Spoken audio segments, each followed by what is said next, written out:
Mafia इसके ऊपर हावी ना होता तो ये दुबई जो इतनी तेजी से बढ़ा है वो दुबई कराची का मुकाबला ना कर सकता।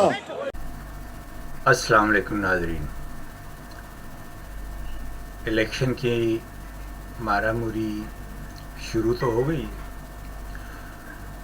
लेकिन अभी तक इलेक्शन का वो माहौल नहीं बना जो माहौल बनना चाहिए था। इमरान खान 7 हलकों से इंतखाब लड़ रहे हैं और इस ज़िमनी इंतखाब के लिए पोलिंग इतवार के रोज़ होगी।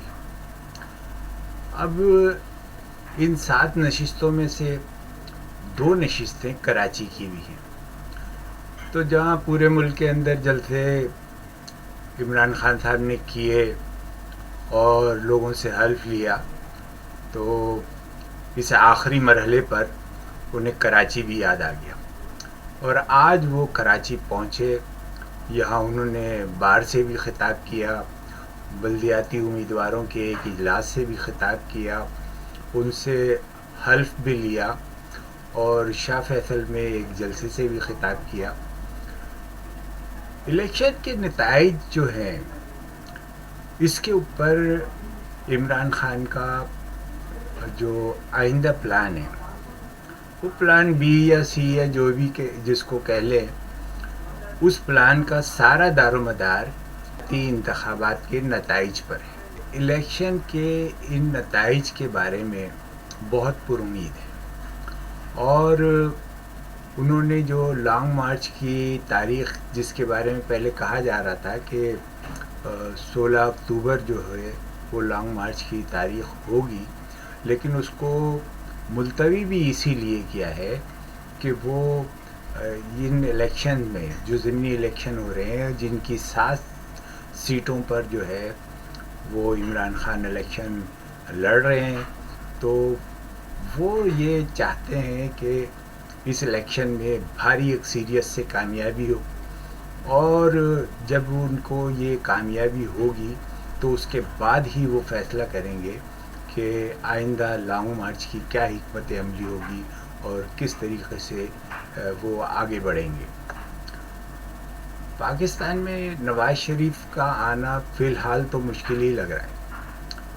मरीम नवाज़ बार बार कहती रहती हैं कि नवाज़ शरीफ पाकिस्तान ज़रूर आएंगे, लेकिन सूरत हाल कुछ बेहतर होती नज़र नहीं आ रही है। मुस्लिम लीग नून या PDMA ने 16 अक्टूबर के ज़िमनी इंतखाब के लिए कोई बड़ी तैयारी नहीं की है और इलेक्शन में नहीं लगता कि उनके उम्मीदवार कुछ कारकर्दगी दिखाएंगे।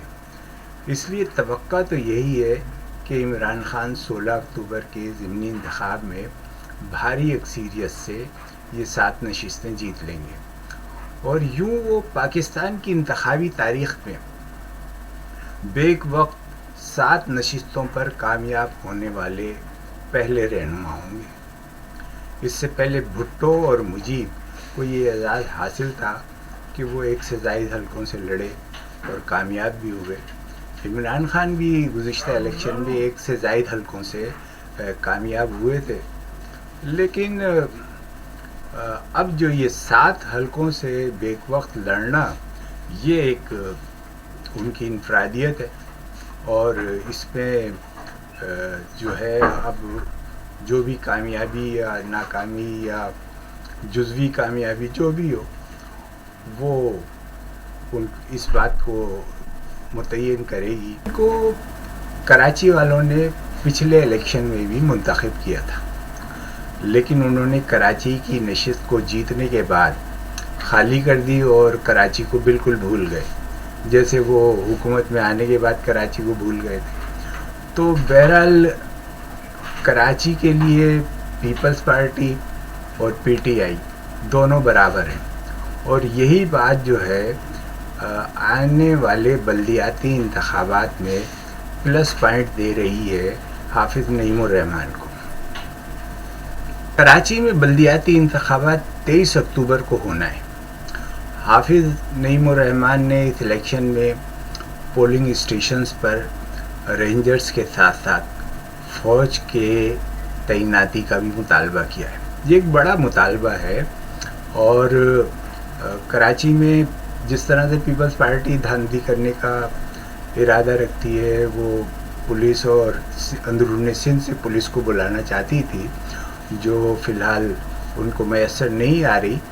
تو اب حافظ صاحب نے اس مطالبے کے بعد ظاہر ہے کہ امن و امان کی صورتحال کے لیے رینجرز کی جو موجودہ تعداد ہے وہ تو ناکافی ہوگی، اس لیے فوج کے جو تعیناتی کا انہوں نے مطالبہ کیا ہے اور ہر پولنگ اسٹیشن پر کیا ہے، تو یہ ایک بڑا ضروری اور بڑا اہم اقدام ہے. کراچی کے بارے میں اب عام لوگوں کا خیال یہ ہے کہ کراچی کے مسئلے کا حل صرف جماعت اسلامی ہے. پی ٹی آئی والے بھی بلدیاتی انتخابات میں جماعت اسلامی کے امیدواروں ہی کے حق میں ہیں، کیونکہ وہ سمجھتے ہیں کہ کراچی کے مسائل کا حل کراچی کی سطح پر حافظ نعیم الرحمن کی ٹیم کے پاس ہے، اور انہوں نے اس بات کو مستقل کراچی کے مسئلے پر آواز اٹھا کر ثابت بھی کر دیا ہے. وہ عدالتوں میں بھی گئے ہیں، سڑکوں پر بھی آئے، مظاہرے بھی کیے ہیں، ریلی بھی کیے، اور انہوں نے گھیراؤ بھی کیا ہے کہ اے سی اور نادرا اور سارے اداروں کو.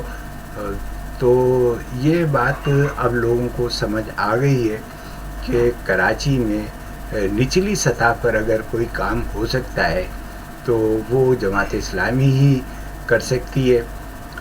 پی ٹی آئی نے اور پیپلز پارٹی نے دونوں نے کراچی کے عوام کو بہت مایوس کیا ہے. اب لوگ کراچی کے مسئلے کے حل کے لیے جماعت اسلامی ہی کو قابل بھروسہ سمجھتے ہیں. فیصلہ اب عوام کو کرنا ہے.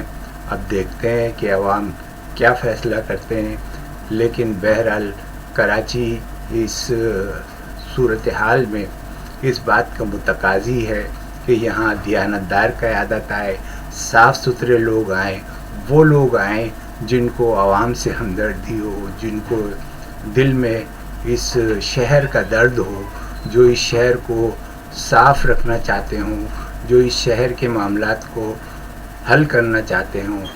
تو بہرحال جماعت اسلامی نے ایک نوجوان قیادت ان بلدیاتی انتخابات میں اتاری ہے، اور ہر سطح پر لوگ ان کا خیر مقدم بھی کر رہے ہیں. دیکھنا یہ ہے کہ یہ انتخاب کیسے ہوتے ہیں اور 23 تاریخ کو کیا فیصلہ ہوتا ہے.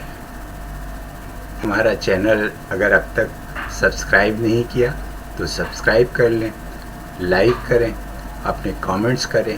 اسی طرح سے